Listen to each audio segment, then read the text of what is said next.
माँ का ऋण ना कोई साधु नहीं उतार सकता। आद्य शंकराचार्य जी के बारे में सुनाऊं, सुनो। कोई कितना भी बड़ा साधु बन जाए, संत बन जाए, जगत गुरु बन जाए, शंकराचार्य बन जाए, लेकिन यदि उनकी माँ उन्हें मिल जाए तो लेट करके प्रणाम करते हैं अपनी माँ को। तुम साधु बन गए, माँ का ऋण थोड़ी चुका पाओगे। माँ से बड़ा थोड़ी कोई साधु है, माँ से बड़ा थोड़ी कोई संत है। आद्य शंकराचार्य जी जब सन्यास लेने लग गए तो उनकी माँ ने कहा, बेटा शंकर, उस समय उनका नाम था शंकर, बेटा शंकर, बेटा तू जा रहा सन्यास लेकर, बता तेरी माँ का ख्याल कौन रखेगा बेटा। तब आद्य शंकराचार्य जी ने कहा, माँ जब तू मुझे याद करेगी मैं आ जाऊंगा। आद्य शंकराचार्य जी हैं इतने बड़े साक्षात शिव के अवतार हैं, लेकिन उन्होंने बार बार अपनी माँ के चरणों में माथे को रखा है। उनके जैसा कोई ज्ञानी नहीं, उनके जैसा कोई विद्वान नहीं, उनके जैसा कोई तपस्वी नहीं, लेकिन वो तपस्वी साधु माँ के चरणों में माथा रखे बैठा है। इसलिए माँ का ऋण कभी किसी से नहीं उतारा जा सकता, कभी चुकाया नहीं जा सकता। संसार में ऐसी कोई दौलत ही नहीं है जो दे करके माँ के ऋण को चुकाया जाए। इसलिए माँ बाप के ऋणी रहो और सेवा करके ऋण को चुकाओ। मानो इस बात को कि हम माँ बाप के ऋणी हैं। ज्यादा घमंड में ना चलो। माँ के लिए कुछ बेहतर सोच सकते हो। माँ जिंदा है तो वृंदावन लाओ, तीर्थ यात्रा कराओ। माँ मर गई तो मरी हुई माँ के लिए भागवत जी के पाठ कराओ, पोथी पाठ कराओ कि भाई हम भी अपने माँ बाप के लिए कोई शुभ कार्य करेंगे।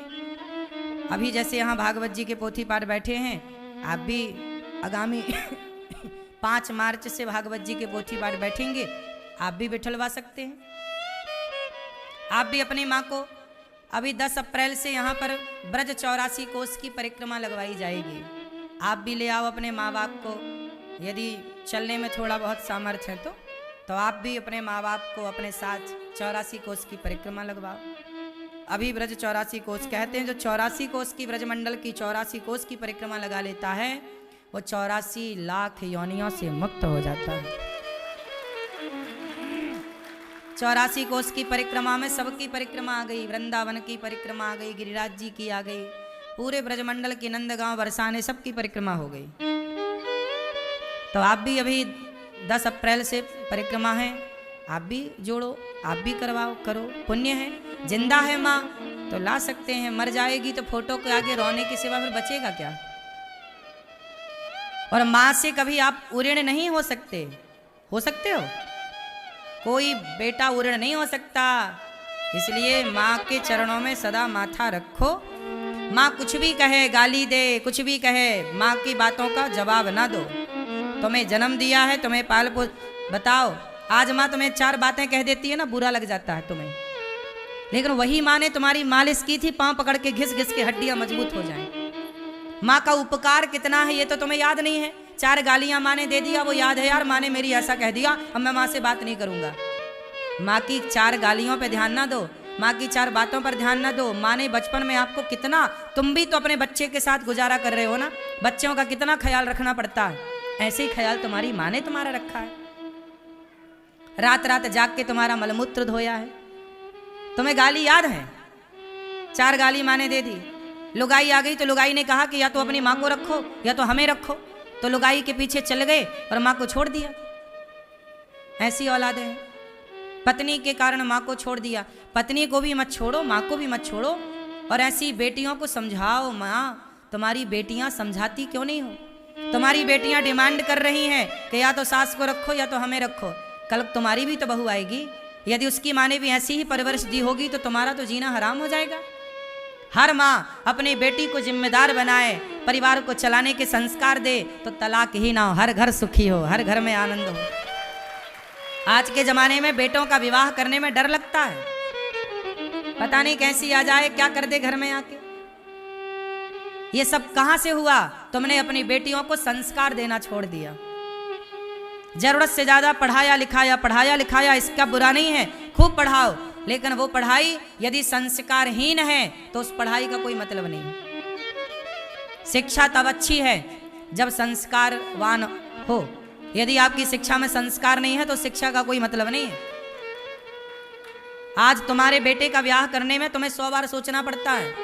काश हर बेटी को उसकी माँ अच्छे संस्कार देती, परिवार को चलाने के संस्कार, 2 बातें सुन के रहने के संस्कार।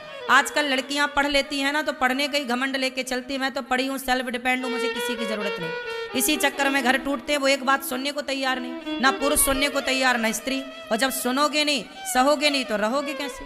रिश्तों में थोड़ी सहनशीलता तो चाहिए ही चाहिए, लेकिन आज सहनशीलता है ही नहीं। सहे कौन? बेटियां पढ़ी हैं क्यों सहेंगी, बेटे पढ़े हैं क्यों सहेंगे? खून गर्म है दोनों का। इसलिए रिश्तों को चलाने के लिए डिग्रियों की जरूरत नहीं पड़ती मेरी माँ। रिश्तों को चलाने के लिए समझदारी चाहिए, सहनशीलता चाहिए। माँ बाप के दिए गए संस्कार काम आते हैं रिश्तों को चलाने में। कॉलेज से मिली डिग्री काम नहीं आती। क्यों जी, बात सही है? रिश्तों को चलाने में डिग्रियां काम ना करेंगी, माँ बाप के दिए गए संस्कार काम करेंगे। इसलिए हर बेटी को ऐसा पढ़ाओ कि वो ऐसा ना कहे कि तुम अपनी माँ को रखो या हमें रखो।